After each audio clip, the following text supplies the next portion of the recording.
Bwana, leo Simba wana jambo kubwa ambalo wanalifanya pale saa 12. Kama umepita kwenye Instagram page ya Simba utaona kuna tangazo wameweka pale kwamba leo tarehe 16 ndio siku ambayo wanaenda kufanya jambo kubwa na jambo la maana sana. Sasa nimejaribu kudukua kujua kwamba ni jambo gani ambalo wanaenda kulifanya. Na kama unakumbuka wanakaribia wiki nzima kila siku wanaandika tu kwamba kuna kitu.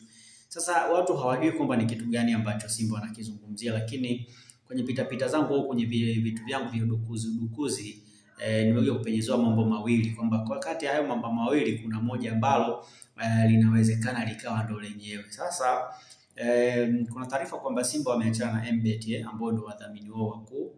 Ni taarifa ambazo zilikuwa zinazungumzwa tangu mwanzoni mwa msimu kwamba mwishoni mwa msimu huu MBet kama mdhamini mkuu anaweza kuondoka kwenye klabu ya Simba na wakatafuta mdhamini mwingine.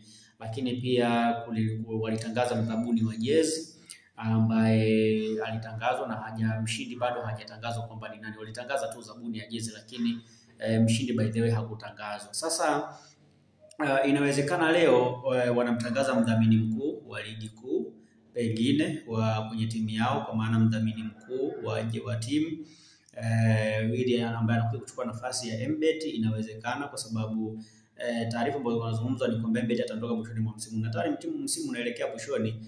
Maana kama kuna mdhamini mpya, maana inabidi atangazwe mapema ili mtu ambaye atashinda tenda ya kutangaza jezi au kutengeneza jezi za Simba basi aweze kupata nembo ya mdhamini mapema ili jezi ziweze kutengenezwa mapema. Na kama unakumbuka kipindi kile wanatangaza mdhamini mpya ambaye alikuwa ni MBet, walichelewa kitu ambacho kilipelekea hata jezi ambazo zilikuwa chini ya Fred Vunjabei zikachelewa pia kufika. Kwa hiyo inawezekana wanamtangaza mdhamini mpya mapema ili kuhakikisha kwamba hata mtu ambaye anatengeneza jezi anapata nembo ya mdhamini mapema na vifaa vinakuja kwa wakati. Lakini pia inasemekana kwamba leo ndio siku ambayo mdhamini mpya wa jezi atatangazwa. Zabuni ilishatangazwa na watu walishaomba, makampuni mbalimbali walishaomba, lakini hatujawahi kutangaziwa mshindi kwamba ni nani.